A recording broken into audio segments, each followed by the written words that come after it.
user, like so. All these squiggly lines are getting annoying. And we could say here, all these squiggly lines are getting annoying. Like, why is it complaining? If it's load user.state, we could say, what's wrong? To underscore user, okay. Current user, what was I typing? Okay. And this should be user.location, right? User.location. Okay, so we're going to get the current user and the person they have selected, and if the user.location equals null, let me just stop this so I can show you what you're going to do. So is what happens when you run out of users, right?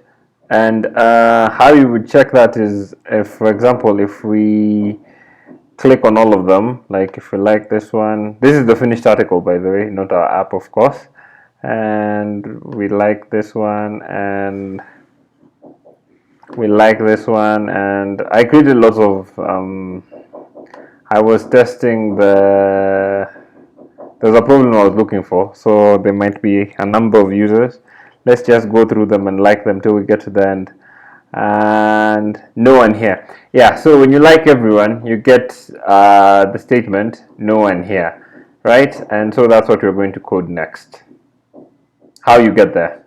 This is Waga from the future. I decided to cut this video short because it was getting a bit long, so I'm going to split it in two. As always, thank you for watching. Like and subscribe. You can start the repository on GitHub. And if you have any questions, you can leave them in the comments. Have a good day.